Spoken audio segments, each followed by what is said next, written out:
हाँ भाई, तो एनटीए ने बहुत बड़ा स्कैम कर दिया नीट 2024 के रिजल्ट में। ये तो बताने की ज़रूरत नहीं है कितना बड़ा स्कैम किया है। ऐसे चुटकियों में लाखों स्टूडेंट्स की ज़िंदगी के साथ में खेल लिया है और अब उन स्टूडेंट्स के दिमाग में सिर्फ एक सवाल चल रहा है और उस सवाल को एड्रेस करने के लिए मैं ये वीडियो बना रही हूँ। ये वीडियो पूरी जेन्युइन है, कोई स्क्रिप्टिंग नहीं है इसके पीछे, सिर्फ मैं अपने दिल की बात रख रही हूँ। मैं वही चीज़ आपको एडवाइस कर रही हूँ जो चीज़ मैं अपने खुद के भाई या बहन को करती, और रियलिटी चेक देने वाली हूँ। हो सकता है आप में से कुछ लोगों को ये बहुत डीमोटिवेटिंग लगे, क्योंकि पता है मुझे जो अंधे भक्त होते हैं उनको डीमोटिवेटिंग लगती है, और हो सकता है कि आपको ऑफेंड करे ये वीडियो, और हो सकता है आपको बहुत रियल भी लगे ये वीडियो। बस इस वीडियो को पूरा एंड तक देखिएगा, क्योंकि एकदम राइट एडवाइस मैं यहाँ पर देने वाली हूँ। बाकी आपकी मर्जी है जो आपको करना है, बिकॉज लाइफ अंत में आपकी है, आपको डिसाइड करना है कि क्या करना है। मैं बस आपको अपने ओपिनियंस दे सकती हूँ, अपने एक्सपीरियंस से चीज़ें शेयर कर सकती हूँ कि क्या ये नीट एग्जाम वर्थ इट है आपके ड्रॉप पे ड्रॉप लेने के लिए। देखो यार, जब से रिजल्ट आया है तब से बस हमारे आसपास में स्ट्रेस वाला माहौल है। बहुत से ऐसे स्टूडेंट्स हैं जो मुझे डीएम कर रहे हैं कि हम 2025 में पहला अटेम्प्ट लिखने जा रहे थे, 2026 में हमारा फर्स्ट अटेम्प्ट था या 2025 में था, अब हम क्या करें, हम ड्रॉप लेके करें या हम फ्रेशर स्टूडेंट है तो क्या हमें नीट की प्रिपरेशन करनी चाहिए या छोड़ देना चाहिए फील्ड। क्योंकि अगर ऐसे घपलेबाजी यहाँ पर होगी, ऑब्वियस ही बात है, इतने बड़े नेशनल लेवल एग्जाम पे अगर इतनी बड़ी घपलेबाजी हो रही है तो हम क्यों हमारे पेरेंट्स का मनी वेस्ट कर रहे हैं। और उन पेरेंट के दिमाग में भी ऑब्वियस ही बात है, ये बातें चल रही हैं कि हम हमारे बच्चे को क्यों हमारे घर से बाहर भेजें, वो जाके कोटा पढ़ाई करेगा और ये सब बाद में बातें होंगी तो उसका तो दिल टूट जाएगा, मेहनत खराब हो जाएगी, तो ये सब करना ही क्यों है, हम किसी और फील्ड में चले जाते हैं। ये वाली बातें मेरे पास बहुत आ रही हैं और ट्रस्ट में मुझे इतने डीएम्स आए हैं इंस्टाग्राम पे, इसलिए मैं ये वीडियो शूट कर रही हूँ। देखो यार, रिजल्ट के बाद में हमारे पास 3 टाइप के स्टूडेंट्स आते हैं। पहले वो जिन्होंने अपनी आंसर की मिलाई थी और उनको 630, 640 या 650 के अराउंड नंबर आ रहे थे और पिछले साल की कट ऑफ के अकॉर्डिंग उनको लग रहा था कि ठीक है इस साल गवर्नमेंट कॉलेज मिल जाएगा, वो खुश थे। 1 महीने बाद जब रिजल्ट आया, अचानक से रैंक इन्फ्लेशन इतना आ गया कि अब उनको कोई गवर्नमेंट कॉलेज नसीब नहीं होगा। अब वो सोच रहे कि अब हम अगर ड्रॉप ले भी तो क्यों ले, हमारे पास क्या रीज़न है इसके पीछे, क्या गारंटी कि अगले साल एनटीए ऐसा वापस नहीं करेगा कि अगर आज इसका सोल्यूशन नहीं निकला तो अगले साल भी ये चीज़ रिपीट होगी। दैट इज़ एब्सोल्युटली राइट, मैं भी ये सोचती अगर आपकी जगह होती तो। और दूसरे टाइप के स्टूडेंट वो जिन्होंने अपना ओएमआर मिलाया, आंसर की से मिलाने के बाद उनको पता चला कि 530 या 540 के अराउंड मार्क्स बन रहे हैं तो सिलेक्शन तो नहीं होगा। पहले वो दुखी थे, लेकिन अचानक से रिजल्ट आया और उनको ग्रेस मार्किंग मिल गई और उनको भी आइडिया नहीं हुआ ये फालतू के नंबर हमें कहाँ से मिल गए, क्या हमारी किस्मत बहुत अच्छी थी। यस, तुम्हारी किस्मत बहुत अच्छी थी, तुम्हें ग्रेस मार्किंग यहाँ पर मिल गई 100 नंबर की, किसी को 80 नंबर की, किसी को 200 नंबर, किसी को 150 नंबर। मतलब चल क्या रहा है, इतनी ग्रेस मार्किंग मिलने के बाद में वो बच्चा जो अनडिजर्विंग था, जिसके सिलेक्शन नहीं हो रहा था, अब वो सिलेक्शन वाले क्राइटेरिया में आ चुका है, लाखों रैंक उसके आगे निकल चुकी है, अब उसको गवर्नमेंट कॉलेज मिलेगा। तो दूसरे टाइप के बच्चे वो। तीसरे टाइप के बच्चे वो जिनको पहले भी पता था कि सिलेक्शन नहीं हो रहा और अब भी पता है सिलेक्शन नहीं हो रहा है, लेकिन फिर भी वो अपना टाइम बर्बाद कर रहे हैं और ये नहीं सोच रहे कि करियर में करना क्या है। और शायद उनके दिमाग में कन्फ्यूजन चल रही है कि यार मैं तो ड्रॉप लेने वाला था, अब प्रिपरेशन करूं या नहीं करूं, और नहीं करूं तो फिर क्या करूं, वो बातें चल रही हैं। तुम्हें सिर्फ ओरिजिनल और ऑनेस्ट ओपिनियन अपना देती हूँ तीनों टाइप के स्टूडेंट्स के लिए। पहले टाइप के स्टूडेंट को करना क्या चाहिए इस टाइम पर, जिनको पता था कि उनका सिलेक्शन हो रहा है लेकिन रैंक इन्फ्लेशन की वजह से उनको कॉलेज नहीं मिलेगा, उनको वेट करना चाहिए। क्योंकि हम इसके लिए लड़ाई कर रहे हैं, हम इसके लिए पीआईएल कर रहे हैं, दे रहे हैं, सुप्रीम कोर्ट जा रहे हैं, बहुत काम कर रहे हैं भाई। थोड़ा बड़े पैमाने पर ये चीज़ हो रही है अब, तो हो सकता है एनटीए की जो सो कॉल्ड कमेटी है, हो सकता है वो अपना कोई ऐसा डिसीजन सुनाए जिससे तुम्हें फ़ायदा मिल जाए। और जो बच्चों को ग्रेस मार्किंग मिली थी जिसकी वजह से वो तुमसे आगे निकल गए थे, जो अनडिजर्विंग थे, वो हो सकता है ग्रेस मार्किंग हटा के रिजल्ट आपका रीपब्लिश किया जाए, जिसके बहुत ज़्यादा चांसेस हैं। और अगर आप ये सोच के बैठे कि रीनीट होगा तो मत सोचो, क्योंकि फॉल्स होप्स में हमें रहना नहीं है। रीनीट नहीं होगा, अगर रीनीट होगा भी तो भी दूसरी कैटेगरी वाले स्टूडेंट्स का ही होगा जिनको ग्रेस मार्किंग बिना मतलब की मिली है। तो रीनीट की संभावनाएं छोड़ दो, सुप्रीम कोर्ट में सुनवाई होगी, डिसीजंस आएंगे, तब पता चलेगा कि तुम्हें एक्चुअली में आगे क्या कदम उठाना चाहिए, ड्रॉप लेना चाहिए कि नहीं लेना चाहिए। हमारे अकेले के साथ नहीं, बहुत सारे लाखों स्टूडेंट्स के साथ हुआ है। तो ऑब्वियसली बात है, सबको इंसाफ दिलाना तो बनता है, वो बनेगा और होगा इंसाफ, डोंट वरी। दूसरी कैटेगरी के स्टूडेंट है, उनको स्ट्रांगली रिकमेंडेशन है मेरी कि भाई तुम टाइम वेस्ट मत करो, क्योंकि तुम्हारा अब ये टाइम आ चुका है कि तुम पढ़ाई करो। अब देखो, तुम्हारे हाई चांसेस है कि रीनीट तुम्हारा कंडक्ट करवा लिया जाए, क्योंकि जब प्रेस कॉन्फ्रेंस हुई थी एनटीए के साथ में, तब उन्होंने अपना साफ क्लियर कर दिया था कि हम पूरे ऑल इंडिया लेवल पे रीनीट कंडक्ट नहीं करवाएंगे, उन बच्चों का करवाएंगे जो 1500-1600 स्टूडेंट्स हैं जिनको ग्रेस मार्किंग हमने दे दी है। हो सकता है उनका रीनीट हो जाए, again depends on committees decision. तो तुम्हारे हाई चांसेस है रीनीट होने के। तो अब तुम एक काम करो, टाइम वेस्ट मत करो, सिर्फ अपना क्विक ओवरव्यू लो, सारे चैप्टर्स का रिविजन करो और क्वेश्चन प्रैक्टिस अच्छे से करने लग जाओ। तुम्हारे तुम्हारे लिए बेनिफिशियल होगा, टाइम वेस्ट होने से कोई फ़ायदा तो है नहीं।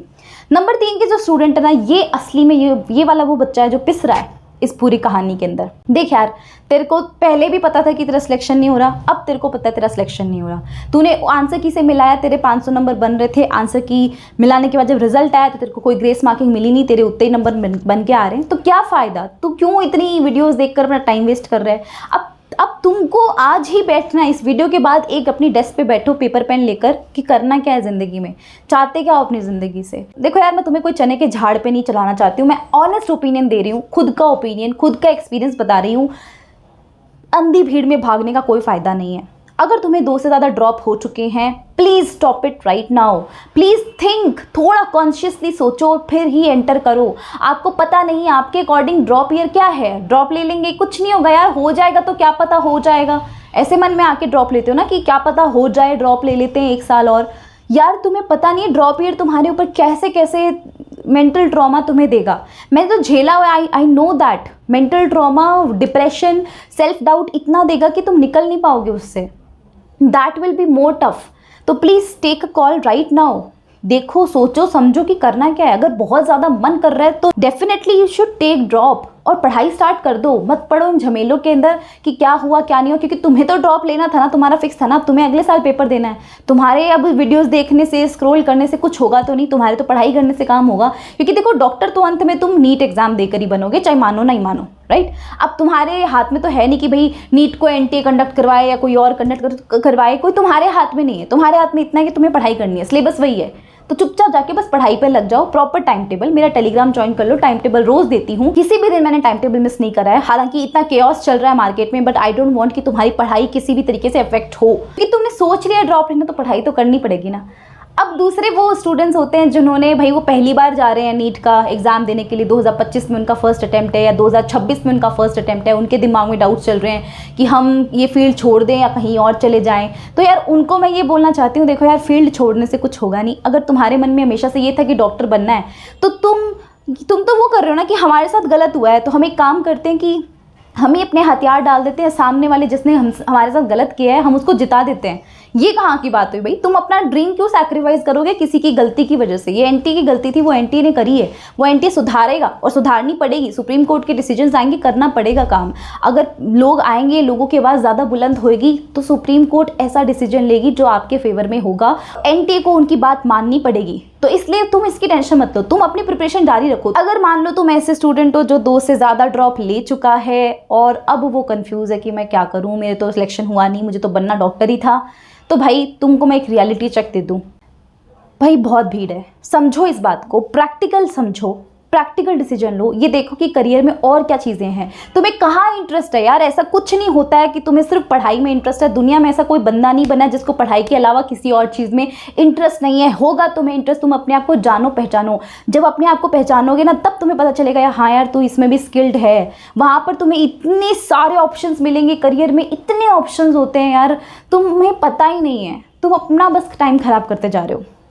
तुम प्लीज़ अपने करियर ऑप्शंस को और एक्सप्लोर करो। अगर तुम मुझसे चाहते हो कि मैं बीएससी के लिए अलग अलग जो कोर्सेज होते हैं, जो अच्छे अच्छे कोर्सेज होते हैं जिनके बाद में हमें करियर ऑप्शंस बहुत अच्छे मिल जाते हैं, जॉब अच्छी मिलती है या हम बहुत अच्छा कर सकते हैं लाइफ में, वो वाले करियर ऑप्शंस मैं बता दूंगी यार। बीएससी के लिए कंप्लीट लिस्ट बनाऊंगी मैं, करो यार उसके ऊपर काम। इसके पीछे मत भागो, अंधी भीड़ में भागने का कोई फ़ायदा नहीं है। अगर होता तो मैं तुम्हें बोल देती कि जाओ यार, क्योंकि मैं खुद नीट की प्रिपरेशन तुम्हें करवाती हूँ। लेकिन स्ट्रॉन्ग एंड ऑनेस्ट ओपिनियन है यार, ये मेरी खुद का एक्सपीरियंस है। मेरे को कोई गाइड करने वाला नहीं था, ट्रस्ट में। मुझे किसी ने नहीं बताया कि यार एक तक तो यू जस्ट स्टॉप, 3 ड्रॉप हो चुके तो स्टॉप, अब नहीं करना। ये चीज़, ये कॉल मैंने लिया था। बहुत टाइम लगा मुझे, बहुत ज़्यादा टाइम लगा इस चीज़ से उभरने में। मैं इतनी डिप्रेस्ड हो गई थी, आई कैन नॉट एक्सप्रेस कि ड्रॉप ईयर कितना ज़्यादा मुश्किल होता है एक स्टूडेंट के लिए। ये सिर्फ आप कहने के लिए ड्रॉप नहीं लेते हो, मेंटल ट्रॉमा होता है, पूरी एक जर्नी होती है मेंटल ट्रॉमा की। हर दिन आपको दिक्कत आती है, हर दिन प्रॉब्लम आएगी, सेल्फ डाउट आएगा, एंजाइटी आएगी, रात को सो नहीं पाओगे। वो प्रॉब्लम्स किसके साथ शेयर करोगे? नहीं कर पाओगे यार। इसलिए मैं तुम्हें डीमोटिवेट नहीं कर रही हूँ, सिर्फ जगा रही हूँ, बता रही हूँ तुम्हें कि भाई करियर ऑप्शंस बहुत हैं दुनिया में, करने को इतनी चीज़ें हैं, एक बार एक्सप्लोर तो करो। तुम्हारी दुनिया नीट को मत बनाओ, एक्सप्लोर करो, बहुत चीज़ें करने को। और तुम्हें किसने बताया कि नीट क्लियर करके एमबीबीएस 5 साल की कर लोगे, उसके बाद तुम्हारी ज़िंदगी सॉर्टेड है।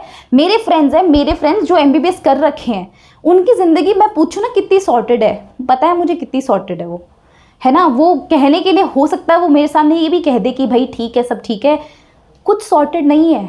कोई एमबीबीएस करके तीर नहीं मार लिया उन लोगों ने। मैंने ऐसे डॉक्टर्स भी देखे हैं यार। देखो, ऐसा नहीं होता कि तुम नीट में घुस गए, क्लियर कर लिया और एमबीबीएस में घुस गए, अब तुम डॉक्टर बन जाओगे तो तुम सक्सेसफुल नहीं हो।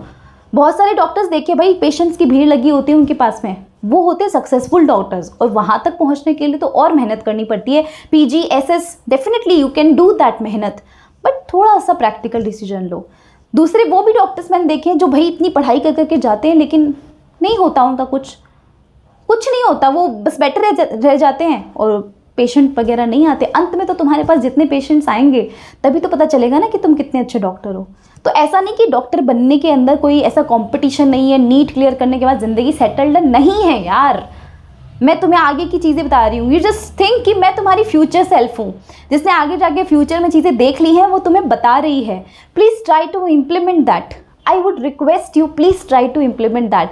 डोंट टेक ड्रॉप किसी के भी इन्फ्लुएंस में आके। कोई भी तुम्हें अपना कोर्स बेचेगा, तुम्हें कहेगा कि 4000 का कोर्स है, 5000 का कोर्स है, ले लो, ड्रॉप ले लो। अरे 5000 की बात नहीं है ये। Why don't you understand? ये तुम्हारे 1 साल की बात है, वो एक एक दिन, एक एक सेकेंड की बात है, जहाँ पर तुम्हें सेल्फ डाउट होगा। और वो सेल्फ डाउट तुम्हें इतना कॉन्फिडेंस तुम्हारा गिराएगा ना कि ज़िंदगी में तुम नहीं आगे ऊपर उठ पाओगे, ना आगे बढ़ पाओगे। मत भागो इस भीड़ के अंदर, जहाँ कितना भागना है हमें पता ही नहीं है। कितना भागोगे नहीं पता है ना यार। एकदम प्रैक्टिकल डिसीजन लो। ये करियर है तुम्हारा, मत इसके साथ में खिलवाड़ करो। 1 साल और इतने प्रीशियस होते तुम्हारे साल, इसको वेस्ट मत करो। ऐसे लोग एग्जिस्ट करते हैं दुनिया में जिन्होंने नीट जैसे एग्जाम्स क्लियर नहीं करे, अटेम्प्ट लिखे हैं लेकिन क्लियर नहीं करे, लेकिन वो आज एक उस डॉक्टर से बेटर पोजीशन पे हैं, बेटर पैसा छाप रहे हैं। मुझसे बन पड़ेगा तो स्पेशली मैं उन लोगों को इस YouTube चैनल पे एज अ पॉडकास्ट करते हुए मैं लेकर ज़रूर आऊँगी। बहुत सी ऐसी अच्छी पर्सनैलिटीज़ हैं जो बहुत अच्छा कर रहे हैं यार। बच्चे सुसाइड कर रहे हैं, मेरा दिमाग लिटरली हिल रहा है। क्यों कर रहे हो सुसाइड यार? तुमने ज़िंदगी नहीं देखी, तुम्हारी ज़िंदगी एक एग्ज़ाम बन चुका है। सबसे बड़ी गलती तुमने यही करी है, तुमने ज़िंदगी देखी नहीं। ज़िंदगी बहुत खूबसूरत है, बहुत बड़ी है, लंबी है, जियो तो सही एक बार उसे। तुमने तो सब छोड़ दिया, हथियार डाल दिए, तो ये नहीं हो सकता। तो प्रैक्टिकल डिसीजन लो, मेरा कहने का यही मतलब था। और अगर पहला ड्रॉप लेने जा रहे हो, बेशक ड्रॉप लो, क्योंकि तुम्हारी गलती नहीं है यहाँ पे। तुम ये मत सोचो कि मेरा करियर है, मैं क्या करूँ नहीं लूँ, ये एग्जाम पता नहीं मेरे साथ जस्टिस करेगा नहीं करेगा। भाई तुम्हारे साथ जस्टिस करेगा, डेफिनेटली करना पड़ेगा। तुमने डॉक्टर बनने का सपना देखा, इट्स नॉट योर फॉल्ट। ये फॉल्ट है एनटीए का, ये फॉल्ट है हमारी एजुकेशन इंडस्ट्री का, जिसने ये प्रॉब्लम क्रिएट करी है। वो उनकी प्रॉब्लम है, वो उनको सॉर्ट करनी पड़ेगी ना। तो तुम अपने काम पे ध्यान दो। तुम्हें ड्रॉप लेना है, 1 साल ड्रॉप लो, मैक्सिमम तुम 2 साल ड्रॉप ले सकते हो। इसके बाद में मैंने तुम्हें बता दे क्या करना है, ठीक है। I hope you can understand. Thank you so much for watching this video. Please channel को सब्सक्राइब जरूर करिएगा, क्योंकि यहाँ पर आपको मैं और करियर ऑप्शंस भी बताऊंगी कि नीट के अलावा और क्या कर सकते हो आप नॉन मेडिकल बैकग्राउंड में। Share this video as much as possible, क्योंकि आपके एक शेयर से बहुत सारे सुसाइड्स आज बच सकते हैं। Thank you so much.